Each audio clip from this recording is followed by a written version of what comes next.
Hello guys, ages పైన మనకి రెండు రేషియోస్ ఇచ్చినప్పుడు ఇలాంటి క్వశ్చన్ చాలా సార్లు ఎగ్జామ్ లో మనం చూస్తుంటాం. ఇలాంటి క్వశ్చన్ కూడా మనం with in seconds of time లో just without any calculation just option చూసి మనం ఆన్సర్ చేయొచ్చు.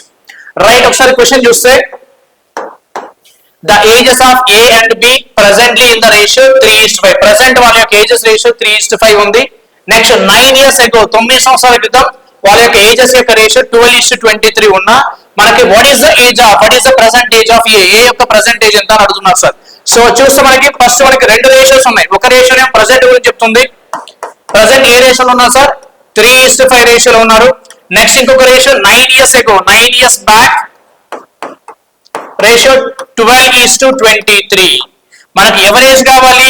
ఏ బిలలో ఏ యొక్క ఏజ్ అడుగుతున్నారు. ఏ యొక్క ఏజ్ ఎప్పుడు కావాలి? ప్రెసెంట్ ఏ యొక్క ఏజ్ కావాలి. రైట్, మనకు ఆప్షన్ చూస్తే ఇక్కడ మనకు ఏ యొక్క పర్సెంటేజ్ చూస్తే మనకి ఏ యొక్క పర్సెంటేజ్ ఎన్ని పార్ట్స్ సార్? ఇక్కడ 3 పార్ట్స్ ఉంది.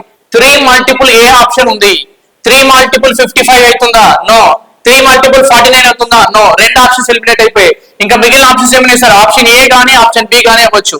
సో దానికోసం మనం నెక్స్ట్ ఏం చేయాలి? 9 years బ్యాక్ వెళ్ళాలి. 9 years బ్యాక్ చెక్ చేసుకుంటే 9 years బ్యాక్ ఏ యొక్క ఏజ్ ఎన్ని పార్ట్స్ ఉంది? 12 పార్ట్స్ ఉంది. సో 12 పార్ట్స్ రావాలంటే 9 years బ్యాక్ వెళ్ళాలి. ఈ రెండు ఆప్షన్స్ తీసుకొని మనకి 27, 33. 9 years బ్యాక్ వెళ్తే 27 మైనస్ 9 18. Next 33 minus 9 so 24.